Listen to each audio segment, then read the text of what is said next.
When you sign up to be a corrections officer in a maximum security prison, you make a quiet contract with yourself. You accept that trouble isn't just a possibility, it's a permanent resident. It lives in the air, in the echoing shouts, in the silent predatory stares of the men you're paid to keep locked away. You expect it from the inmates. It is the fundamental nature of the job. What you never ever expect is for the fight to follow you home. You never expect the inmates' families, the people on the outside, to pick up the vendetta and bring the war to your front door. They saw me as just another obstacle, a faceless uniform standing between them and their criminal enterprises. They thought they could intimidate me, isolate me, and ultimately break me. And they came dangerously close to succeeding. But they made a single, catastrophic miscalculation. They underestimated the resolve of a man with nothing left to lose, and in doing so, they provoked the wrong officer. The battle I waged in return didn't just expose their network. It unearthed a conspiracy so deeply embedded within the prison's own command structure that the revelation left the warden himself utterly, profoundly shocked. For 5 long years, I walked the cold, concrete tiers of a world meticulously designed to suffocate the human spirit. My name is Alex, and my purpose was never to be a hero. I wasn't some naive rookie looking to save souls or reform the unreformable. My philosophy was forged in the crucible of daily survival, and it was brutally simple. See everything, say as little as necessary, execute my duties flawlessly, and make it home in one piece. In the unforgiving ecosystem of a maximum security facility, surviving your shift isn't just a professional goal. It's a prayer whispered at the start of every day. It's a profession you can't truly explain to anyone who hasn't lived it. You can't articulate the constant, low-frequency hum of tension that vibrates through the steel and concrete, a tension that can detonate into pure, unadulterated chaos in the blink of an eye. It's a sensory overload. It's the acrid smell of industrial-grade cleaner fighting a losing battle against something much older and fouler, the stench of unwashed bodies, despair, and stale air. It's the cacophony of 1,000 men confined in steel cages, their collective rage, boredom, and frustration echoing off the walls to create a sound that burrows into your skull. You learn to read the atmosphere like a mariner reads the sky, to feel the subtle shift in pressure just before a storm breaks. You develop an almost sixth sense for detecting the lie in an inmate's eyes before his mouth has even formed the words. I was respected on the tiers, not liked. I was good at my job because I was a creature of absolute consistency. Every inmate, from the quiet bookworm to the shot caller of a violent gang, received the exact same treatment from me, professional distance. I adhered to the rule book with an almost religious devotion, not because I'm a Boy Scout, but because in that world, the rules are the only real armor you possess. Inmates, for all their chaos, are students of human nature. They test for weakness relentlessly, and they understand and even respect consistency, even when they hate you for enforcing it. For 5 years, that armor, forged from procedure and impartiality, had been impenetrable. It was strong enough to keep the predators at bay. And then, my duties brought me into the orbit of the Reyes family. The Reyes brothers, Carlos and Hector, were a different breed of predator. They weren't just inmates serving time. They were the incarcerated board of directors for a sprawling criminal network that operated with chilling efficiency on the outside. Inside the walls, they were masters of subtlety. They were quiet, almost unervingly polite.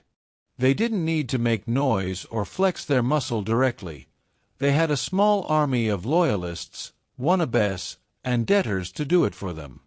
Their influence was a quiet poison that had seeped into the prison's ecosystem, and I had been blissfully unaware of its true potency. My descent into their world began with something utterly routine, a random cell toss on their block. It was a Tuesday morning, the air thick with the post-breakfast lull. I found a contraband phone. This, in itself, was nothing remarkable. Phones are the holy grail of contraband, and we find them periodically. But this wasn't a cheap burner smuggled in a body cavity. This was a state-of-the-art smartphone, cleverly concealed inside a hollowed-out legal textbook.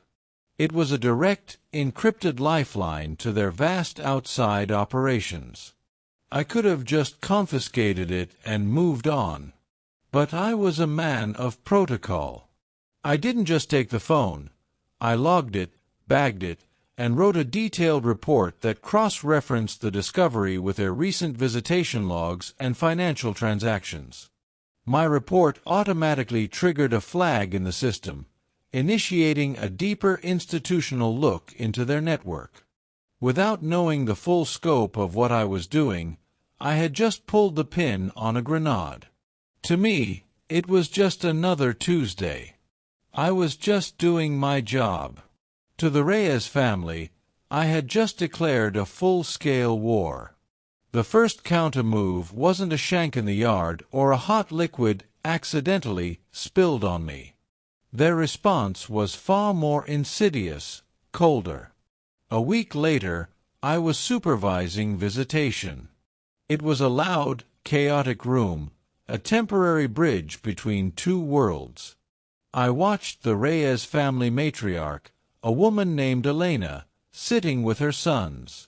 She looked like 1,000 other grandmothers, soft-spoken, with kind eyes and a gentle smile. She could have been discussing grandchildren and church bake sales. But she wasn't. As her time ended and she walked toward the exit, she passed one of my younger co-workers. She paused, leaned in, and said, just loud enough for me to overhear, "Some of your officers need to be reminded of their place. Please tell your colleague we are more than happy to provide the lesson." She never looked at me. She didn't have to. It wasn't a direct threat shouted in anger. It was a promise, delivered with the serene confidence of a CEO discussing a corporate takeover. And it was coming from outside the prison walls. That is the moment the real, visceral fear hits you. It's a fear unique to corrections. You can lock up an inmate, control his every move, but you can't lock up his family, his money, his reach. Their influence extends beyond the razor wire. They can touch you where you live, where you are most vulnerable. The walls of the prison protect society from the inmates, but they do nothing to protect you from their associates. The campaign to break me began with calculated, methodical precision. It started small, designed to fray my nerves and sow seeds of doubt. First, 2 of my car's tires were neatly and professionally slashed. Not just punctured, but sliced through the sidewall, irreparable. The car was parked in the secure, fenced-in employee lot, a place that was supposed to be a sanctuary. There was no note, no bragging, and predictably, no witnesses. I filed a report with Internal Affairs. The detective assigned to it, a guy I knew from the academy, gave me a weary shrug. "Could be anyone, Alex. You know the deal. You probably pissed someone off on the tiers." He took the report, but we both knew it was just a piece of paper destined for a dusty file cabinet. The message, however, was crystal clear. We can get to you. We can reach you even in your safe spaces. Then the war of attrition moved from my property to my reputation. A sudden, coordinated flood of anonymous inmate complaints began to pour in. They accused me of everything imaginable: excessive force, racial bias, planting evidence, denying access to medical care. Each allegation was a complete fabrication, meticulously crafted to sound just plausible enough. But a lie on paper carries the same weight as the truth until proven otherwise. Every single complaint, no matter how absurd, had to be investigated. That meant endless reports to write, interviews, and closed-door meetings with my lieutenant and the captain. It was a calculated strategy of psychological warfare, designed to bury me in paperwork and suspicion. They were systematically building a narrative, painting me as a rogue, problematic CO. I started noticing the looks from my superiors changing from trust to appraisal to annoyance. 5 years of a flawless service record were being systematically dismantled, dissolving one bogus complaint at a time. They were isolating me, turning the very institution I served against me. That's when the harassment escalated from a professional threat to a mortal one. I was at home, trying to decompress after a particularly draining shift. My phone rang just after midnight. Blocked number. I almost ignored it, but something compelled me to answer. The voice on the other end was a cold, metallic rasp, digitally altered to be completely unrecognizable. The message was brutally concise. Stop interfering. The next shipment from Liberty Logistics comes through clean. You don't inspect it. You don't flag it. You don't even look at it. If you do, the next thing that gets cut open won't be your tires. Your daughter has beautiful brown hair. It would be a terrible shame to see it stained red. A line was crossed. A sacred, unspoken boundary had been obliterated. They brought my family into it. They threatened my child. In that moment, something inside me shifted. The fear didn't vanish, but it was joined by a white-hot, diamond-hard rage. And in their monstrous threat, they had made a fatal error. They gave me a name, Liberty Logistics.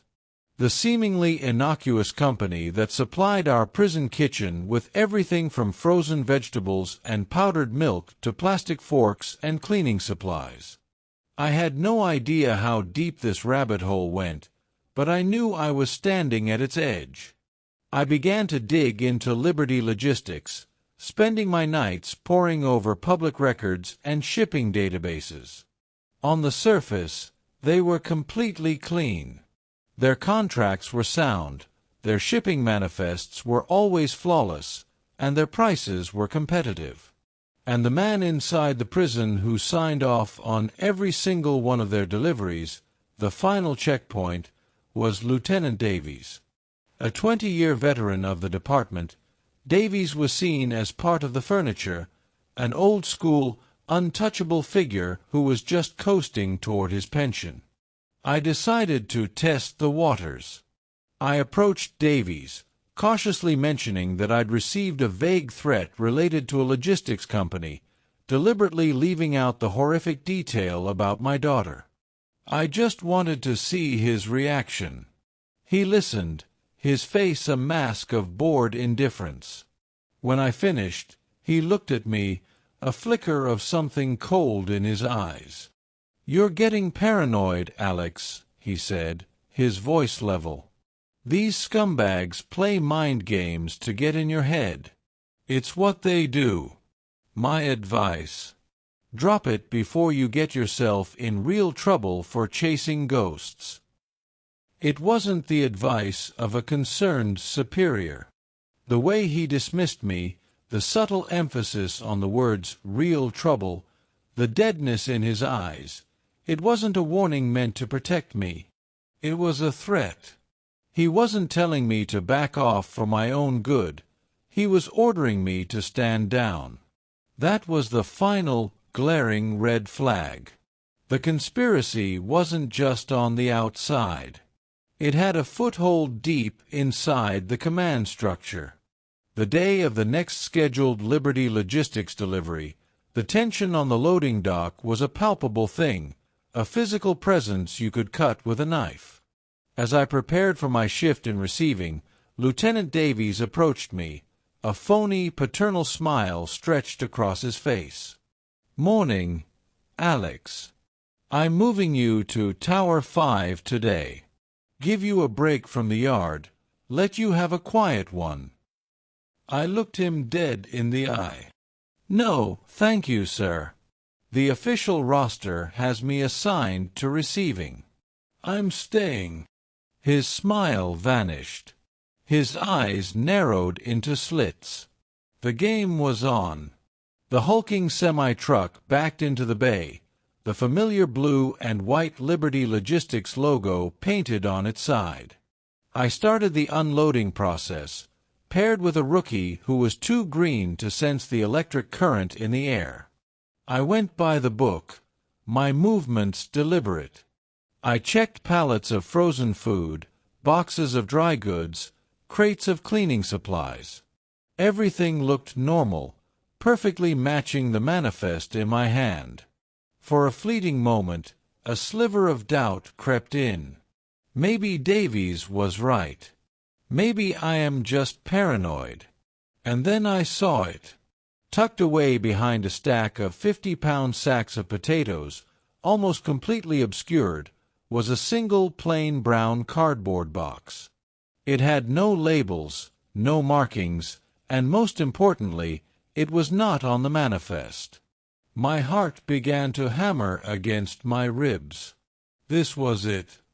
But before I could even take a step towards it, the bay doors behind me flew open with a deafening crash.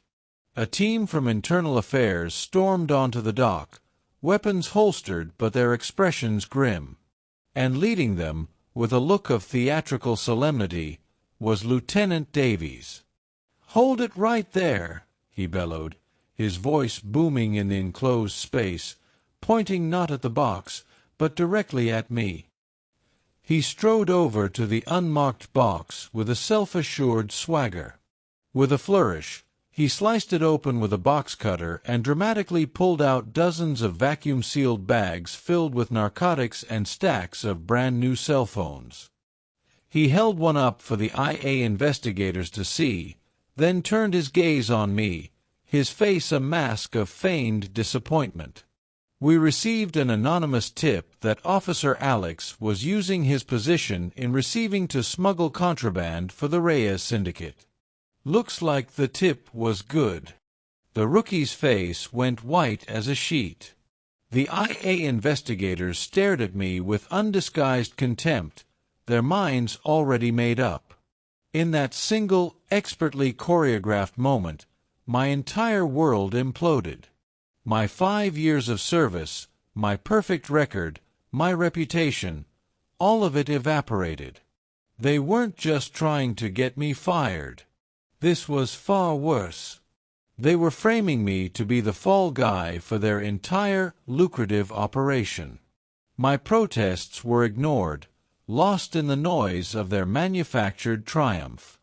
They stripped me of my badge and my ID, the symbols of my identity and my livelihood. They put me in cuffs and walked me out of the prison, a public spectacle of humiliation.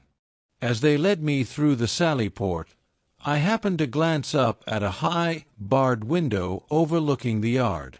In it, I saw the face of Carlos Reyes. He was watching the entire scene unfold, a small, knowing, triumphant smile playing on his lips.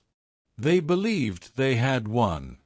They thought I was broken, disgraced, and utterly defeated. But in their arrogance, they had forgotten about the one witness they couldn't possibly threaten, bribe, or control. I was placed on administrative leave pending a criminal investigation. Stuck at home, legally barred from contacting anyone from the prison, I was adrift. They were making me radioactive, ensuring no one would stand with me. Criminal charges for drug trafficking and racketeering were not just likely, they were imminent. My career was over. My freedom was on the line. The walls were closing in, and I felt a specific kind of despair I can only describe as drowning on dry land. The silence of the house was more deafening than the chaos of the prison. But in the days following the tire slashing, a seed of paranoia and fear had prompted me to do something. I had spent nearly $1,000, money I didn't really have, on a high-end dual-lens dashcam for my car.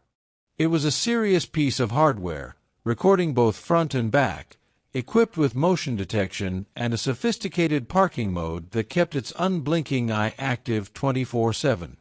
That morning, the day of the frame-up, I had parked in my usual spot in the employee lot. It was a spot I favored because it was under a light. I had never realized before that from that precise angle, it also had a clear, unobstructed view of the service road leading to the prison's main gate and the loading docks. With hands that trembled with a mixture of hope and dread, I retrieved the SD card from the camera and plugged it into my laptop. I began to scan through hours of mundane footage, cars arriving, officers chatting, the sun rising. My heart sank with each passing minute. And then, there it was. Footage time-stamped at 5:30 a.m., a full hour before my shift even began.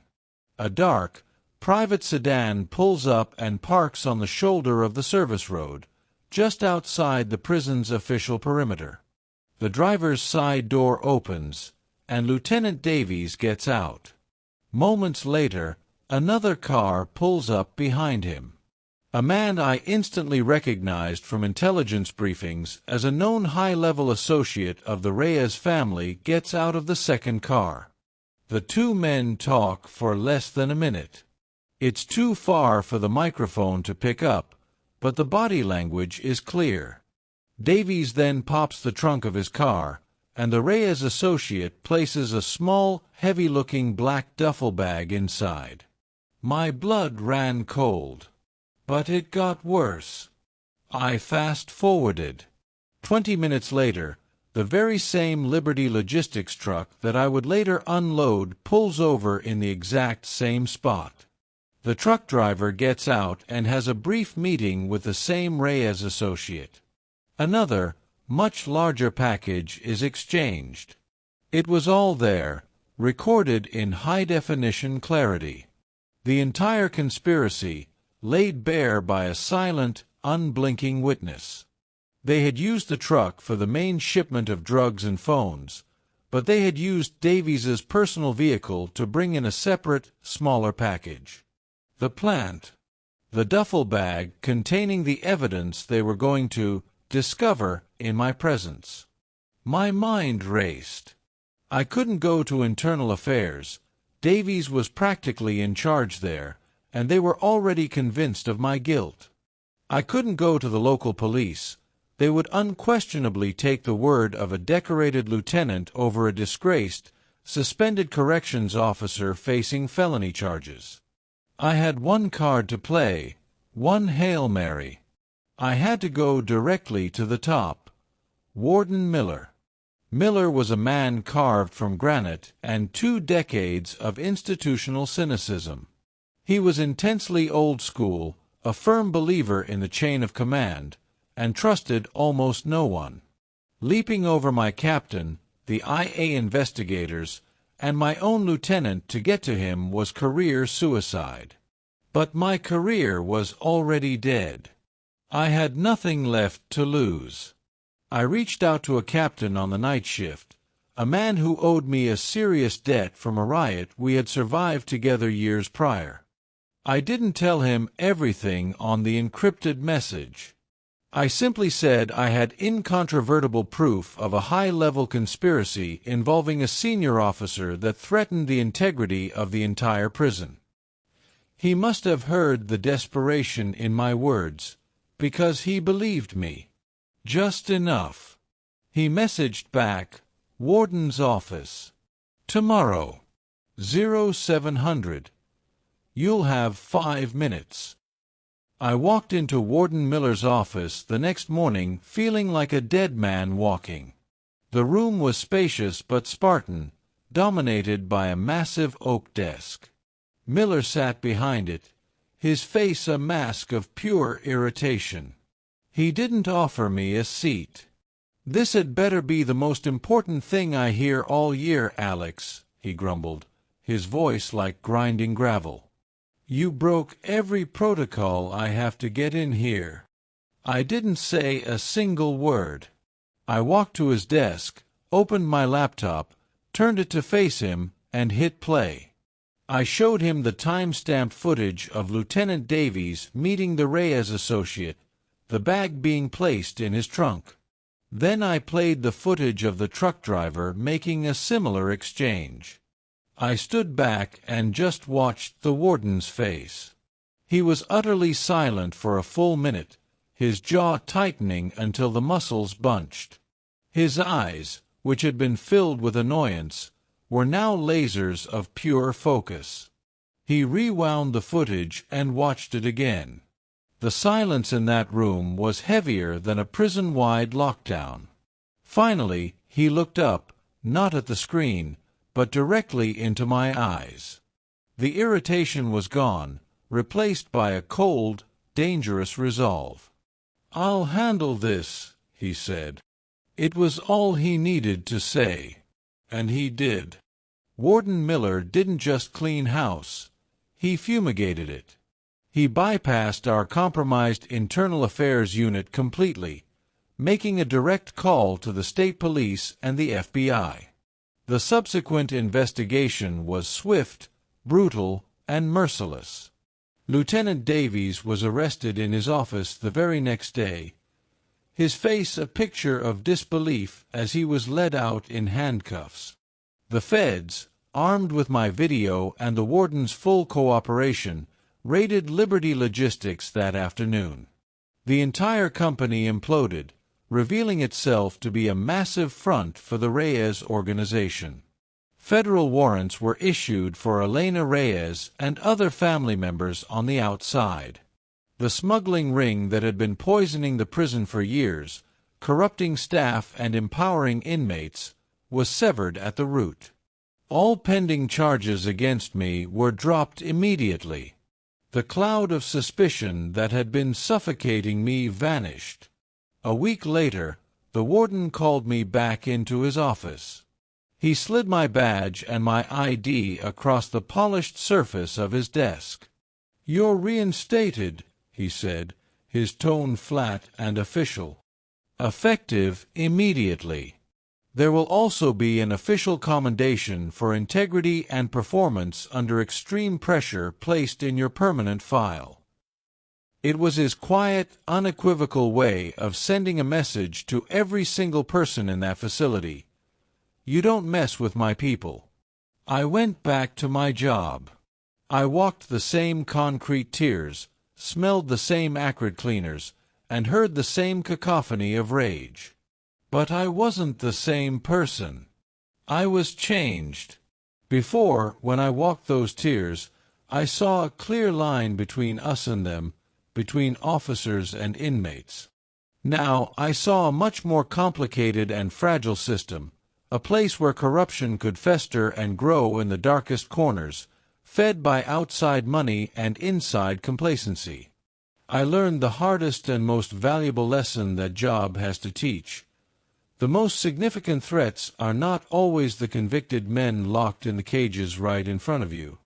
Sometimes the real danger comes from the one standing beside you, wearing the same uniform, smiling at you from across a desk. It makes you wonder, how many good officers, good people, have been framed, their careers and lives ruined, simply because they weren't lucky enough to have a silent, unblinking witness parked in the right spot. In this line of work, you learn early on to trust your gut. But the real lesson, the one that stays with you, is that in the end, you can trust no one but yourself.